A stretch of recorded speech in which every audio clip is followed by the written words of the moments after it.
Hey there, friend. Before we dive into this wild roller coaster of a story, I just want to say thank you for stopping by. If you're enjoying these tales of life, family drama, and unexpected twists, don't forget to hit that subscribe button and join me on this journey. Trust me, you'll want to stick around because what I'm about to share is personal. Really personal. So here's the thing. I never thought I'd set foot in Maplewood, Minnesota again. Not after the way things went down with my dad, Robert Thompson, a man who could charm a snake out of its skin but had the emotional range of a brick wall. But then, last Tuesday my mom called. And let me tell you, when Mary Thompson calls asking you to come home for family matters, it's not exactly an invitation, it's more like a summons. You know the kind where saying no isn't really an option? Yeah, that. So, here I am, Emma Thompson, packing up my little Austin apartment and driving halfway across the country, wondering what fresh hell awaits me back in the town that time forgot. Pulling into Maplewood felt like stepping into a sepia-toned postcard from the 80s. Same old Main Street with its flickering neon signs, same gossip mill running at full speed, and same nosy neighbors peeking through their curtains as I drove past. It was all so familiarly suffocating. My childhood home looked smaller than I remembered, though maybe that's because I've spent the last decade trying to leave it, and everything it represents, behind. Jake, my younger brother, greeted me at the door with his trademark grin. Well, look who decided to grace us with her presence, he said, pulling me into a bear hug. Jake's always been the golden boy, the star quarterback, the class president, the one Dad never stopped bragging about. Meanwhile, I was the black sheep, the rebel who traded college scholarships for art classes and stability for freedom. Seeing him now, still oozing charm and confidence, made me feel like the awkward teenager I used to be all over again. Over dinner, Mom's lasagna, bless her, Jake dropped subtle hints about tension between our parents, but every time I pressed him for details, he clammed up. Something big was brewing, and I couldn't shake the feeling that I wasn't going to like it. The next morning, I woke up to the smell of coffee wafting through the house. Mom was already in the kitchen, humming softly while she flipped pancakes. For a moment, it felt almost normal, almost like I hadn't been away for years. Then Dad walked in. His steely gaze landed on me, and suddenly, the air turned thick with unspoken words. We exchanged pleasantries. Stiff, forced, barely civil, but the tension was palpable. Later that evening, during dessert, apple pie, another Mom's specialty, Dad casually mentioned his will. Yes, you read that right. He brought it up mid-bite, like it was some trivial topic of conversation. Some people think they deserve more than they've earned, he said, staring straight at me. My fork froze midway to my mouth. Was he serious? Apparently yes, because moments later he added, You can't build a future on daydreams, Emma. Ouch. I wanted to scream, to defend myself, to remind him that my daydreams paid my bills and gave me a life I actually enjoyed.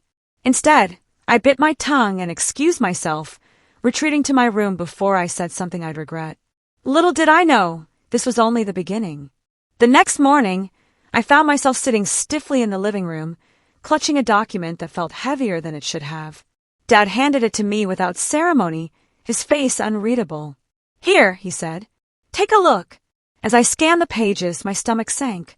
My name wasn't listed anywhere, not among the beneficiaries, not even as a footnote. Nothing. Zero.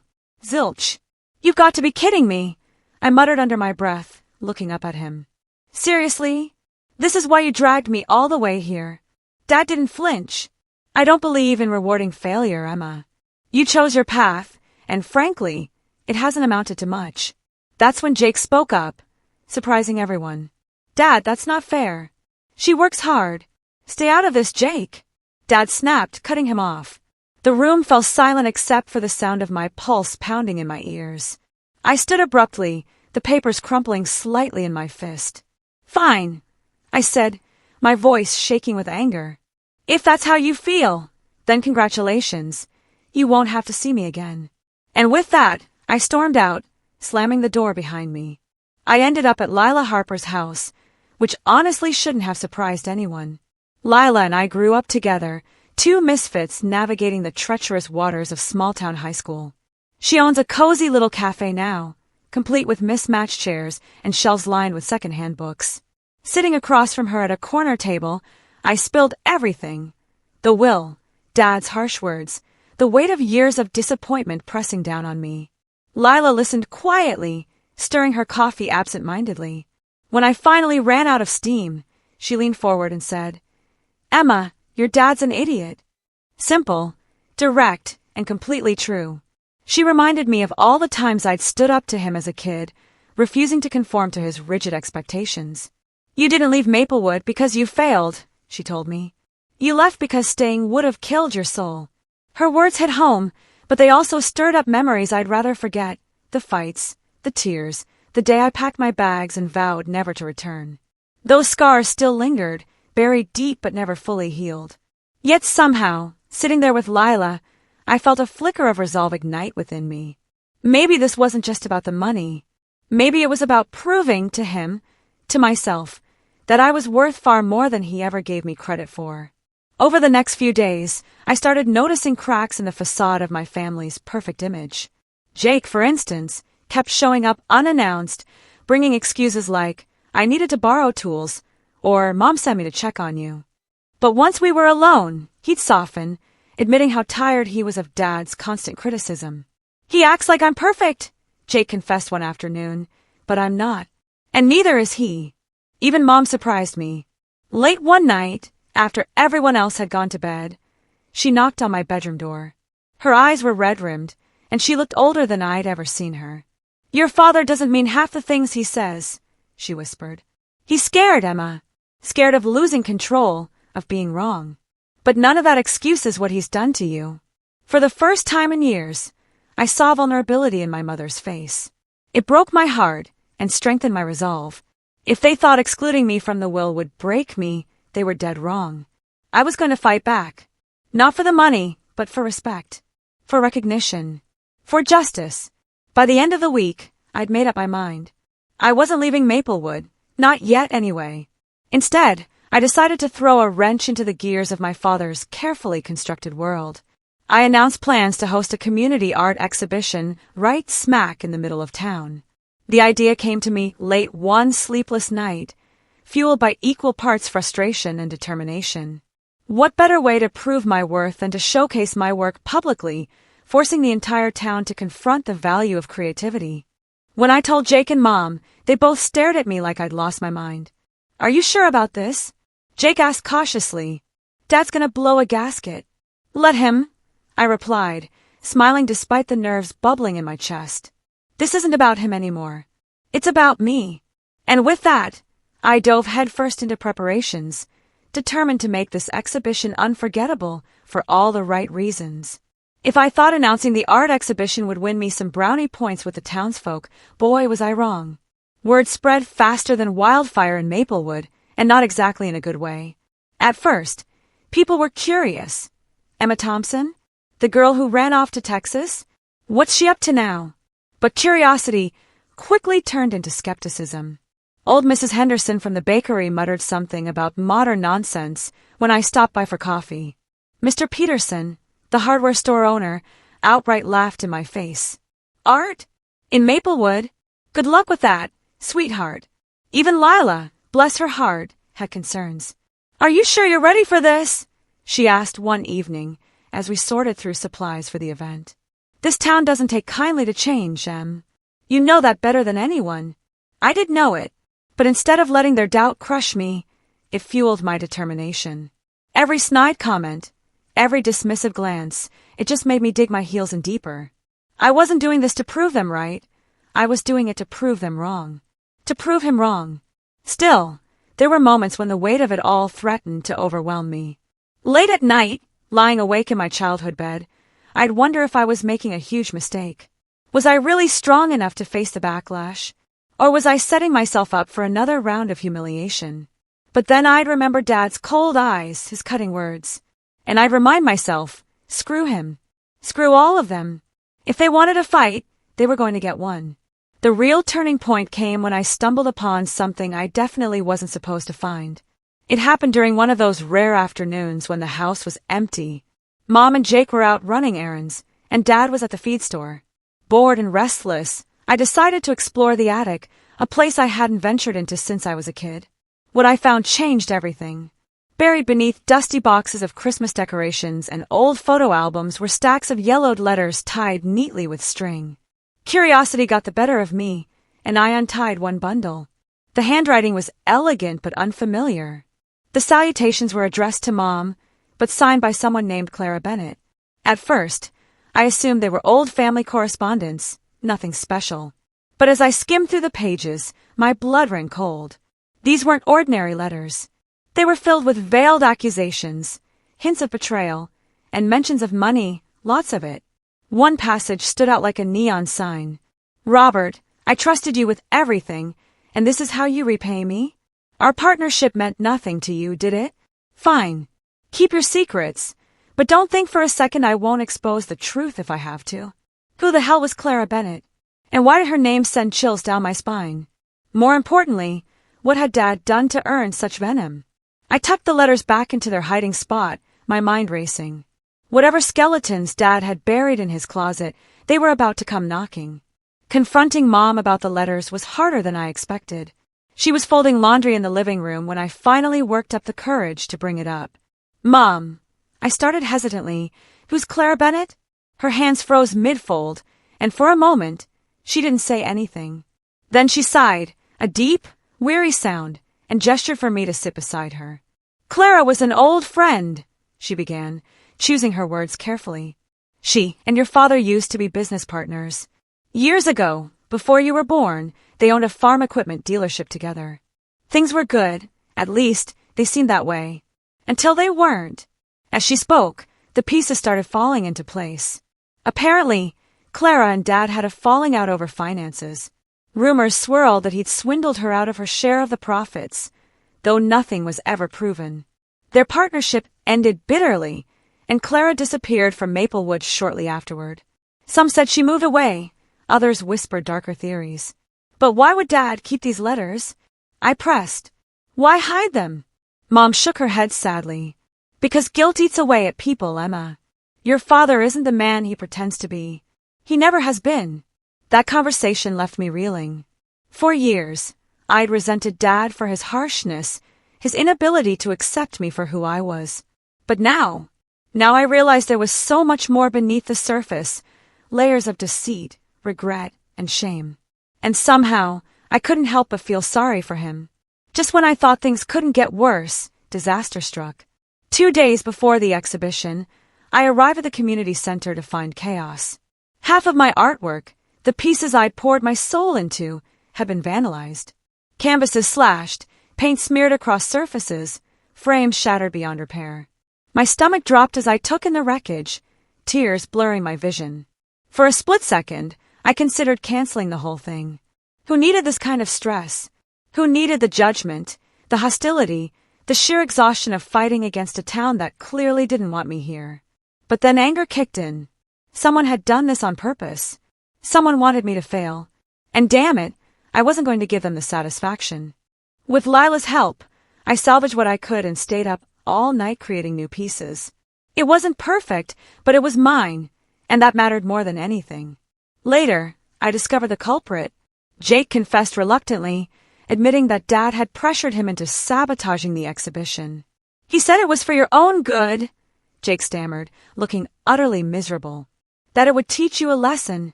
A part of me wanted to scream, to lash out at both of them. But another part understood. Dad's toxic influence ran deep, poisoning everyone around him, including Jake. Instead of yelling, I hugged my brother tightly and told him we'd fix this together. The morning of the exhibition, I woke up exhausted but resolute. The community center buzzed with activity as volunteers helped set up displays, arrange seating, and hang flyers around town. Word had spread about the vandalism, and while some folks still sneered, others rallied behind me. Even strangers showed up offering support, inspired by my refusal to back down. Lila stood beside me as we surveyed the space, her arm looped through mine. "You've got this, Em," she said firmly. "No matter what happens tonight, you've already won." And maybe she was right, because as I looked around at the makeshift gallery, imperfect but bursting with heart, I realized something important. This wasn't just about proving myself to Dad anymore. It was about reclaiming my voice, my identity, my place in the world. The night of the exhibition arrived, and honestly, I was terrified. My stomach churned like a washing machine on spin cycle, and my hands trembled as I adjusted the final pieces in the gallery. The community center buzzed with anticipation. People trickled in slowly at first, then surged forward as word spread that something different was happening in Maplewood tonight. Lila stood by the door, greeting guests with her usual charm. Jake hovered near the refreshments table, looking awkward but supportive. Mom had shown up too, clutching her purse tightly like it might save her from whatever drama unfolded. But Dad? He wasn't there. Not yet, anyway. As the crowd grew, so did my nerves. What if no one liked my work? What if they laughed or walked out halfway through? But then, something incredible happened. A young girl, maybe 10 years old, approached one of my paintings, a vibrant abstract piece inspired by Texas sunsets, and stared at it wide-eyed. "Wow," she whispered, tugging on her mom's sleeve. "It's like the colors are alive." That moment hit me square in the chest. This wasn't about perfection, it was about connection. And suddenly I felt ready. After giving a short speech, which I somehow managed to get through without crying, I noticed him. Dad, standing near the back of the room, arms crossed, face unreadable. He hadn't said a word since walking in, but his presence filled the space like smoke, thick, suffocating, impossible to ignore. When the crowd thinned out later, he approached me. For once, his usual bravado was gone, replaced by what? Vulnerability. Regret. It was hard to tell. "Emma," he started, his voice gruff but quieter than usual. I didn't expect this." He gestured vaguely toward the gallery. "You've done well." My jaw nearly hit the floor. Was this really happening? Was Robert Thompson, the man who dismissed my dreams for years, actually complimenting me? But I wasn't about to let him off easy. "Well, thanks for noticing." I shot back, crossing my arms. "Better late than never, I guess." His shoulders slumped, and for the first time in my life, I saw him look small. Fragile, even. "I've made mistakes, Emma," he admitted. "More than you know. But I never meant to hurt you." Part of me wanted to believe him. Another part, the angry, wounded part, wanted to scream until my throat bled. Instead, I just stared at him, letting the silence stretch between us. Later that night, after most of the guests had left, Mom pulled me aside. Her eyes were red-rimmed, and she looked like she hadn't slept in days. "There's something you need to know," she said softly, glancing over her shoulder to make sure Dad wasn't listening. She told me the rest of Clara Bennett's story, the parts she'd left out before. Clara hadn't just been Dad's business partner, she'd also been his lover. Their affair had ended disastrously when Mom found out, shattering their marriage and leaving deep scars that never fully healed. Clara eventually moved away, but the guilt, and the rumors, followed Dad for years. "So that's why he hates risk," Mom concluded, wiping a tear from her cheek. "He's afraid of losing control again, of being exposed." Hearing all this felt like getting punched in the gut. Suddenly, Dad's rigidness, his obsession with appearances, it all made sense. But understanding didn't mean excusing. If anything, it made me angrier. How could he judge me for chasing my dreams when his own choices had caused so much pain? The next morning, I confronted Dad. Not yelling, not screaming, just calm, measured words. "You don't get to decide my worth," I told him. "Not anymore. You can apologize all you want, but actions speak louder than words. If you want to fix things, start by treating me like an adult. Like a person. Not some disappointment you can write off." To his credit, he listened. Really listened. When I finished, he nodded slowly. "You're right," he said, his voice thick with emotion. "I've treated you unfairly. I'm sorry, Emma. Truly sorry." For a long moment, neither of us spoke. Then, hesitantly, he reached out and hugged me. It was awkward, stiff, and probably overdue, but it was real. For the first time in years, I felt like maybe, just maybe, we could find our way back to each other. In the weeks that followed, I decided to split my time between Austin and Maplewood. It wasn't an easy decision, but it felt right. I secured a teaching position at the local arts center, mentoring kids who reminded me so much of myself at their age. Dreamers, fighters, rebels with causes bigger than they realized. Dad surprised me by revising his will, not just adding me back in, but including heartfelt notes about how proud he was of me. Cheesy. Absolutely. But also kind of beautiful. Jake and I grew closer too, rebuilding the bond we'd lost over the years. Even Mom seemed lighter, freer, like shedding decades of secrets had lifted a weight off her shoulders. Maplewood itself began to change, little by little. The exhibition sparked conversations about creativity, individuality, and embracing new ideas. People started seeing me differently, not as the black sheep who ran away, but as someone who dared to come home and shake things up. One afternoon, while organizing supplies for my next class, I stumbled upon a letter tucked inside an old sketchbook. It was from Clara Bennett, addressed to me. Apparently, Mom had tracked her down after the exhibition and shared my story. Clara wrote about resilience, forgiveness, and finding strength in vulnerability. She ended with these words: "Art isn't just about creating beauty, it's about telling truths that need to be heard." Thank you for reminding me of that, Emma. You've given Maplewood a gift it won't soon forget. Reading those words brought tears to my eyes. In fighting for myself, I'd inadvertently given others permission to heal too. The ripple effect of the exhibition surprised even me. What started as a personal act of defiance turned into something much bigger, a catalyst for change in Maplewood. Inspired by the event, a group of local parents launched an initiative to fund art programs in schools.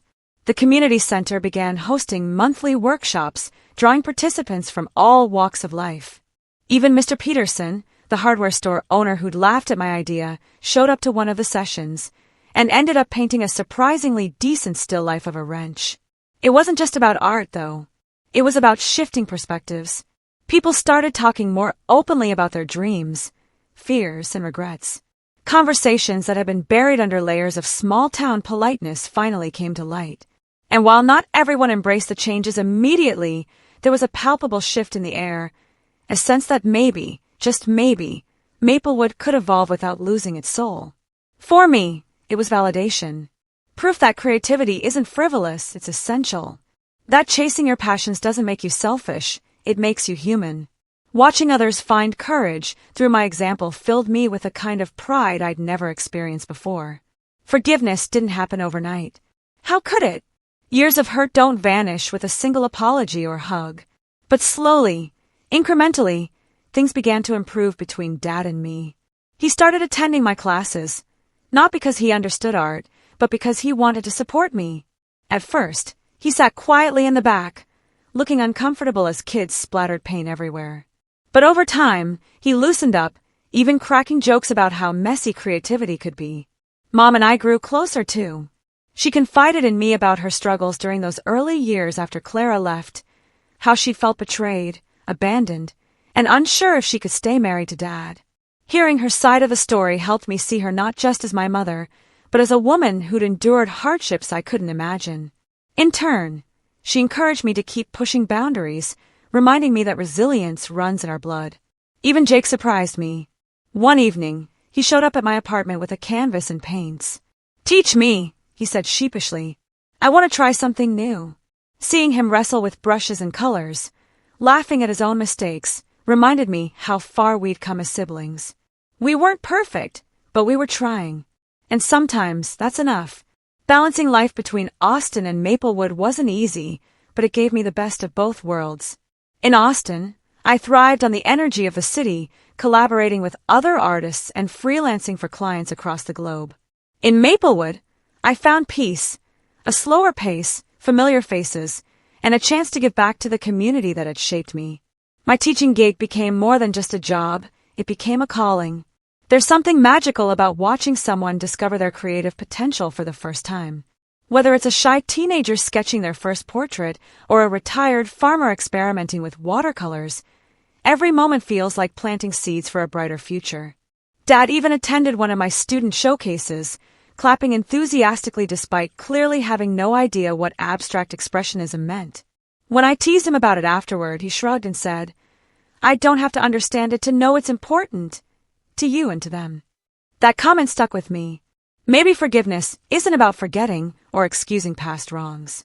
Maybe it's about choosing to move forward together, flaws and all. One crisp autumn morning, I stood outside my childhood home, sipping coffee and watching the sun rise over the oak trees. The house looked different now, freshly painted, with flower boxes lining the windows. Mom had insisted on the renovations, saying it needed a new chapter. She was right. So did we all. As I reflected on everything that had happened, I realized something profound. True wealth isn't measured in dollars or possessions. It's in connections, the people who stand by you, challenge you, and love you despite, or because of your imperfections. It's in growth, the courage to face your fears, confront your past, and build a better future. And it's in purpose, the ability to create something meaningful, whether it's art, relationships, or simply a life well lived. I thought back to the girl I used to be, the one who fled Maplewood with nothing but a suitcase and a dream. Would she recognize the woman I'd become? Probably not. But I hope she'd be proud. A few months later, Dad finalized his revised will. This time, instead of excluding me, he included cherished family heirlooms, a vintage camera from my grandfather, a quilt stitched by my great-grandmother, and a leather-bound journal filled with sketches and notes. Each item carried history, memory, and meaning. "This is yours," he told me when he handed over the documents. "Not because you earned it, but because you deserve it. Because you're part of this family, Emma. Always have been." His words brought tears to my eyes, not out of sadness, but gratitude. For so long, I defined myself against him, resisting his expectations and resenting his judgment.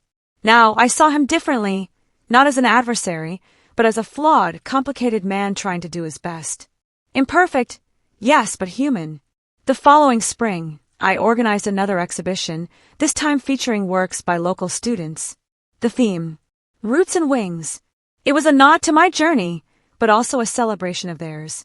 Kids who once doubted their abilities stood proudly beside their creations, answering questions from visitors and glowing with confidence. Jake attended too, proudly showing off a landscape painting he'd worked on for weeks. "Not bad, ha!" he joked, nudging me playfully.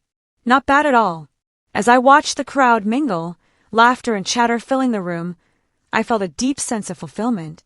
This was my legacy, not wealth or fame, but inspiration. Change. Hope. So here we are. Back where it all began, but not quite. Maplewood hasn't changed completely. Some traditions run too deep for that. But it's evolving, growing, becoming a place where dreams can take root alongside memories. As for me, I'm still figuring things out, day by day. Some days are harder than others. But every time I pick up a brush, write a story, or teach a class, I'm reminded of why I started this journey in the first place. To prove, to myself, to Dad, to the world, that I am enough. Just as I am. Thanks for sticking with me through this wild ride. If you've enjoyed this tale of family, forgiveness, and finding your voice, please consider subscribing and sharing it with others. Stories like these remind us that no matter how messy life gets, redemption is always possible. And sometimes, the hardest battles lead to the sweetest victories. Until next time, friends, keep creating, keep dreaming, and above all, keep believing in yourself.